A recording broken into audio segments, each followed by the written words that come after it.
Hey Squishies, back again for another vlog. This is Star vs. the Forces of Evil, Season 2, Episode 7, Goblin Dogs, and by the book. So start jumping in with Goblin Dogs. This was a fun little episode. Really very silly.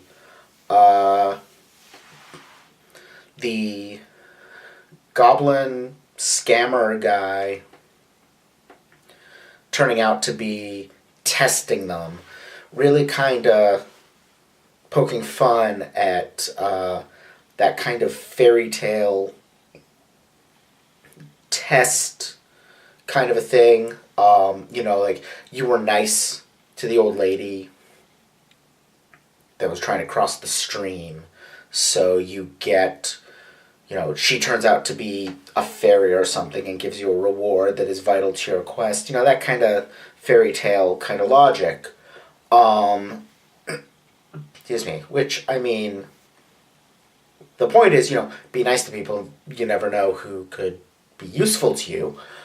Which I suppose, if you can't be nice to people because being nice to people, that's a good argument for it. But wrapping the whole thing in this bizarre goblin dog thing and keep going back and forth on, is this real, is this a scam, what's going on here?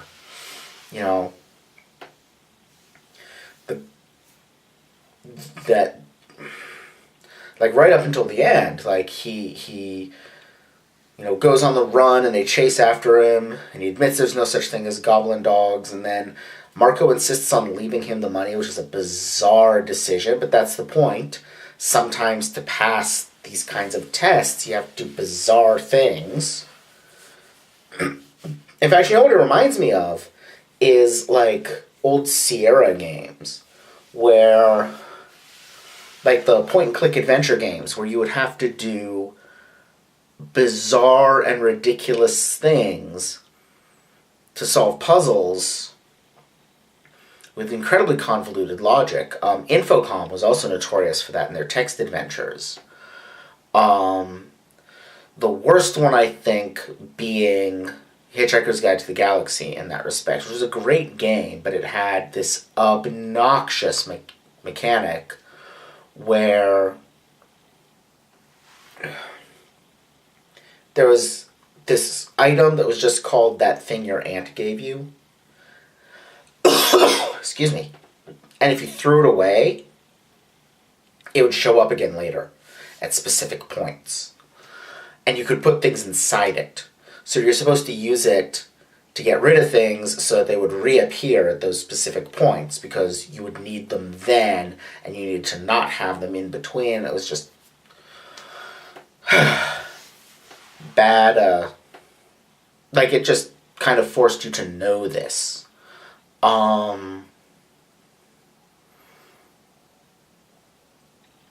If you think games have secrets in them that are basically just there as advertisements for the strategy guide, you think that's bad now, you should have seen back then. Most games didn't even have strategy guides.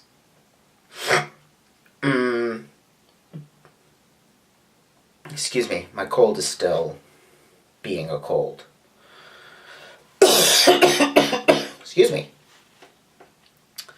So that's kind of what it reminds me of, the arbitrariness of it. You have to leave the money even though he ripped you off, and then you get rewarded with the hot dog, but then it turns out to just be a microwaved hot dog, but then it turns out to be a mind-blowing microwave hot dog. Excuse me again.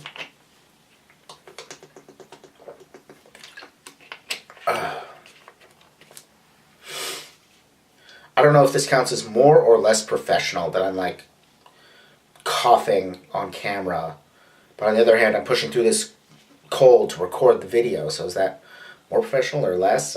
Both.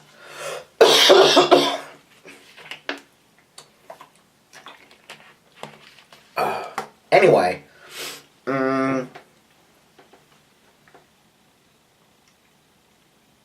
I've totally lost track of my train of thought. I think that's all I had to say about Goblin Dogs.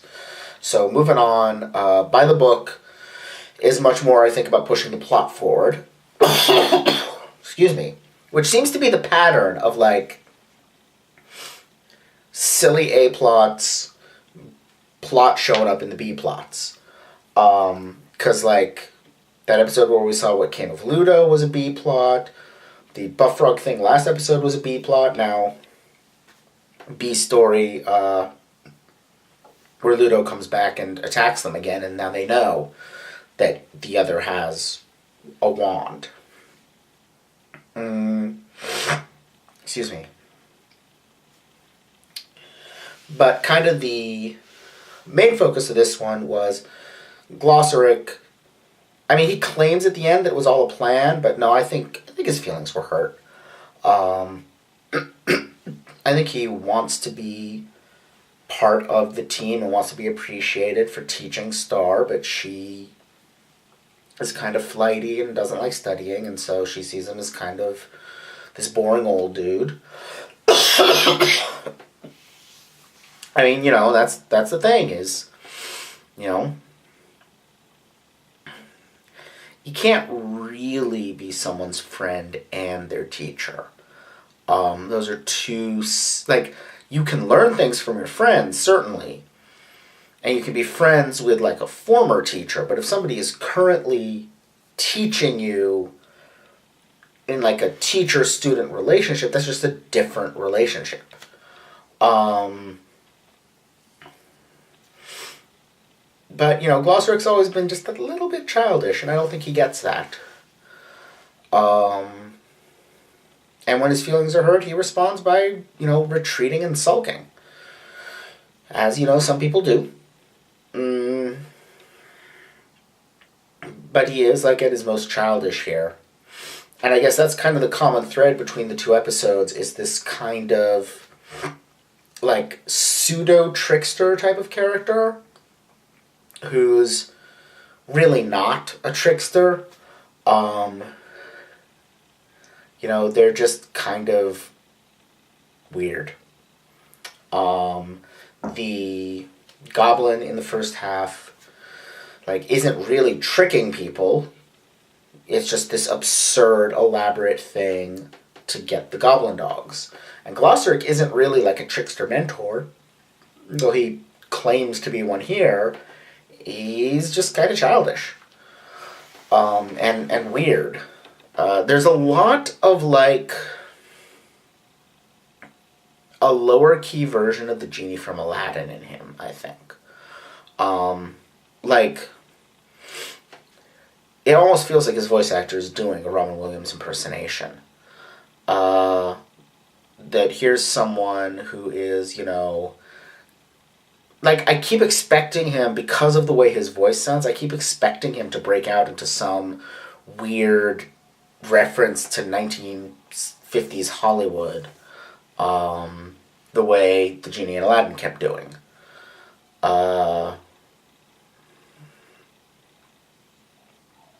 But maybe that's just me. Plot-wise, Ludo now knows there's a book.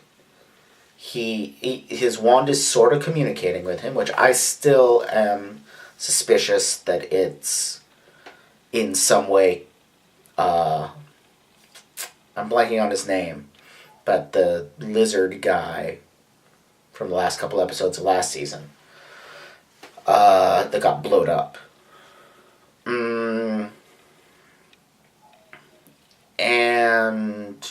But yeah, now he knows there's a book. He's going to be coming for the book because he wants to know how to use his wand.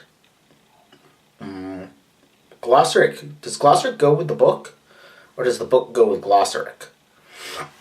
Like, if he steals the book, is Gloucester somehow bound to teach him? Or is it he kidnaps Gloucester and gets the book? Because, like, Gloucester is able to summon the book to himself. Can he do that across dimensions? If Ludo steals the book, can Gloucester just whistle for it and bring it back? I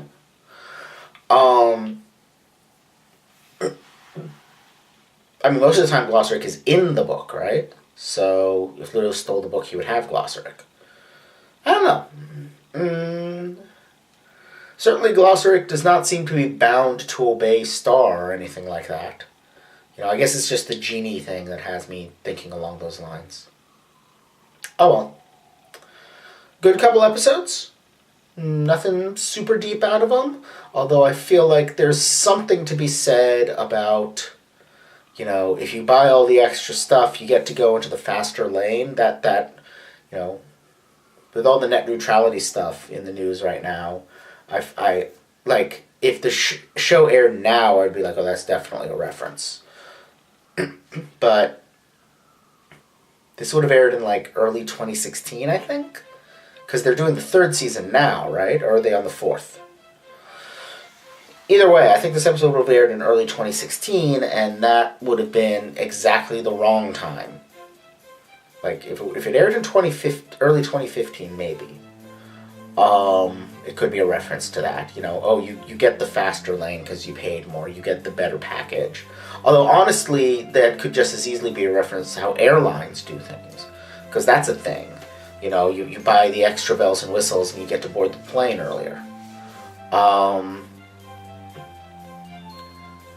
yeah. Other than that, I don't think I have much.